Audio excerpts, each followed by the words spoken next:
Kalighat স্কাইওয়াকের first look.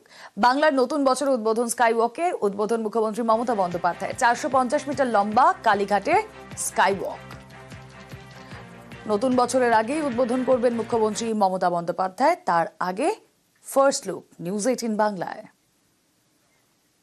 দক্ষিণেশ্বরের পর কলকাতার মুকুটে আরো একটি পালক, আরো একটি স্কাইওয়াক। এবার কালীঘাটের মন্দির যারা দেখতে আসবেন তীর্থযাত্রীরা দেশ এবং বিদেশের, তারা এই স্কাইওয়াকের অনন্য অনুভূতি নিতে পারবেন। এই স্কাইওয়াক তৈরি শুরু হয়েছিল 2022 সালে, আর 22 সালে সেই কাজ 24 সালে শেষ হওয়ার কথা ছিল, কিন্তু 160 মিটারের যে হাই ড্রেন ছিল তা গোলযোগ বাধায়, আর তার ফলে বেশ কিছুটা দেরি হয় কাজে। 2025-এ অবশেষে সেই কাজ শেষ হতে চলেছে। আর এই কাজ স্কাইওয়াক যে রয়েছে, সেই স্কাইওয়াক দীর্ঘ প্রায় 450 মিটার লম্বা এবং তার যে চওড়া রয়েছে 10 মিটারেরও বেশি চওড়া। আর এই যে স্কাইওয়াকের কাজ করতে খরচ হয়েছে প্রায় 82 কোটি টাকা। রাজ্য সরকারের আর্থিক সহযোগিতায় এই কাজ করছে কলকাতা পুরসভা। নতুন বছর শুরু হওয়ার আগেই মুখ্যমন্ত্রী মমতা বন্দ্যোপাধ্যায় স্কাইওয়াকের উদ্বোধন করবেন সাধারণের জন্য, আর তাই নিয়ে উন্মাদনা রয়েছে কলকাতা তো বটেই, রাজ্য জুড়ে দেশ জুড়ে। কালীঘাটের পটচিত্র থাকবে এবং আলোকসজ্জায় সজ্জিত থাকবে এই স্কাইওয়াক। সন্ধ্যাবেলায় আরো মোহময়ী হয়ে উঠবে কালীঘাট মন্দিরে যাবার পথ। ক্যামেরা সৌমেন দাসের সঙ্গে বিশ্বজিৎ সাহা, নিউজ 18 বাংলা। যাদবপুরে ইফতারের চর্চা, ক্যাম্পাসের ভিতর ইফতারের ভিডিও পোস্ট, এক্স হ্যান্ডেলে ভিডিও পোস্ট সুকান্ত মজুমদারের। সরস্বতী পুজোয় বাধা অথচ ইফতারের অনুমতি, বিস্ফোরক অভিযোগ বিজেপির রাজ্য সভাপতির। ভেদাভেদের রাজনীতি পাল্টাতো প্রাত্যর।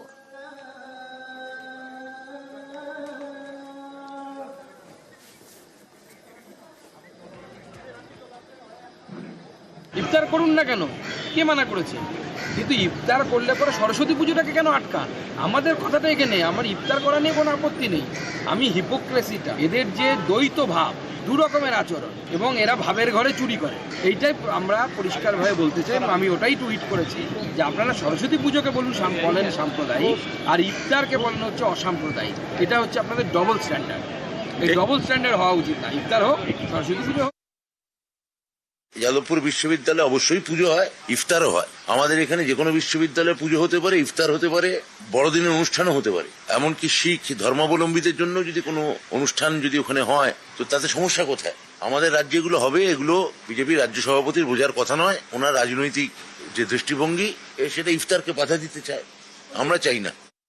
নিউজ 18 বাংলার খবরের জের, ভুয়ো কাস্ট সার্টিফিকেটে পিএইচডি, ভুয়ো সার্টিফিকেট নিয়ে বিশ্ববিদ্যালয়ের অভিযোগ নিয়ে তৎপর অনগ্রসর শ্রেণী কল্যাণ দপ্তর। এসডিওদের থেকে রিপোর্ট তলব।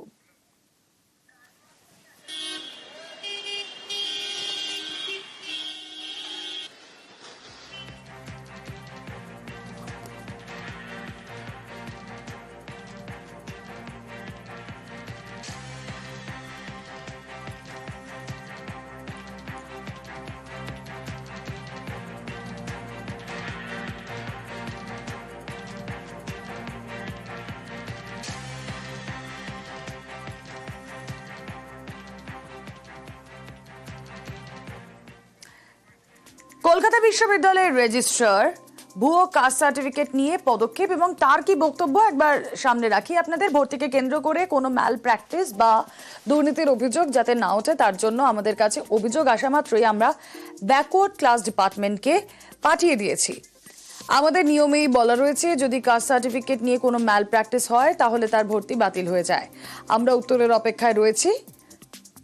ব্যাকওয়ার্ড ক্লাস ডিপার্টমেন্ট পদক্ষেপ করেছে, আশা করছি খুব তাড়াতাড়ি আমরা উত্তর পেয়ে যাব।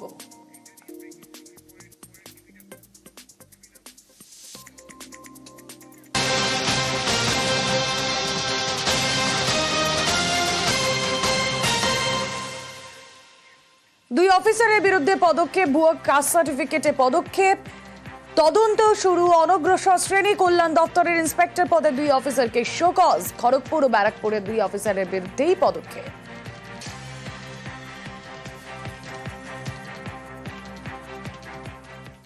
আর এদিকে গোসাবা স্কুলে তুমুল বিক্ষোভ, হংস কলোনি নিম্ন বুনিয়াদী স্কুলে বিক্ষোভ, মিড ডে মিলের টাকা তছরূপের অভিযোগ, পড়ুয়াদের নিম্নমানের খাবার দেওয়ার অভিযোগ, স্কুলের শিক্ষিকার ঘরে তালা দিয়ে বিক্ষোভ, ঘটনাস্থল থেকে বাইকে পালালেন এসআই প্রধান শিক্ষিকা।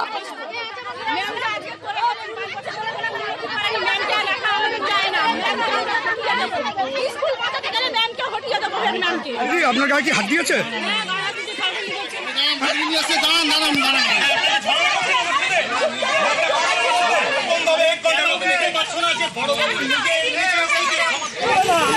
কি বক্তব্য আছে আপনাদের? কি হয়েছে? কথা বলবেন তো, কিন্তু আপনার রাস্তায় এইভাবে দাঁড়িয়ে থেকে কথা বলাটা তো সিস্টেমের মধ্যে পড়ে না।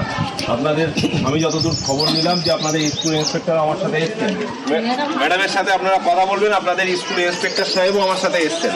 আপনারা দয়া করে এই জায়গাটা ছেড়ে দিন, আমাদেরকে ঢুকতে দিন, ম্যাডামকে ঢুকতে দিন, তারপর আপনারা কথা বলবেন। আপনারা কি এইভাবে কথা বলতে চান না সিস্টেমেটিক ওয়েতে কথা বলতে চান?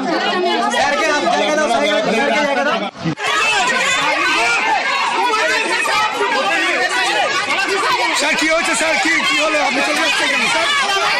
কি হলো স্যার?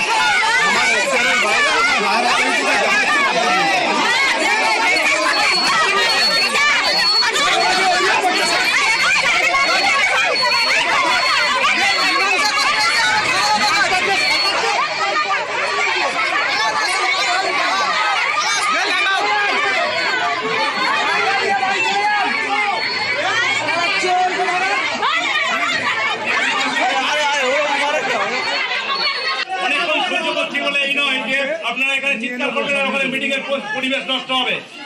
যদি আপনারা এতই বোঝেন, আপনারা যদি সপ্তাহে একদিনই ডিম দেয়, কিন্তু ওখানে লেখা আছে 6 দিন ডিম দিচ্ছে, কিন্তু সপ্তাহে একদিন বুধবারই ডিম দেয়। আর ওই যে তোমার তরমুজ লেখা আছে ওটা 3 দিন লেখা আছে, 2 দিন দিয়েছে। আপেল লেখা আছে আপেল 1 দিন দিয়েছে, আবার পোকা আপেল। ম্যাম যখন পালায় তখন বলে যাচ্ছে যে বাচ্চার কিছু হলে আমার দায়িত্ব নয়। জিজ্ঞাসা করতে এসেছিলাম বাচ্চাদের কেন এরকম খাবারটা দিচ্ছে। ক্লাসরুমগুলো একদম বাজে অবস্থা, বেঞ্চ ভাঙা, টিন ভাঙা, ইট ভাঙা, আবর্জনা, চাল ডাল বিক্রি করেছে তারও টাকা। তারপরে পিএন পশুর যে টাকা পায় বাচ্চাদের জন্য দেন, সেই টাকাটাও উনি আত্মসাৎ করেছেন। আর এদিকে বাদরের ভয় পড়াশোনা শিখেই উঠতে চলেছে। বাদরের তাণ্ডব, স্কুলে পঠন পাঠন লাটে। জলপাইগুড়ির ডাঙ্গাপাড়ায় প্রাথমিক স্কুল, ডেঙ্গুয়া চা বাগানের কাছে স্কুলে বাদরের দাপট। স্কুলে নিত্যদিন 50 থেকে 60টি বাদরের তাণ্ডব। বাদরের তাণ্ডবে স্কুলে যেতে ভয় পড়ুয়াদের, সমস্যা সমাধানে বন দপ্তরের প্রধান শিক্ষক।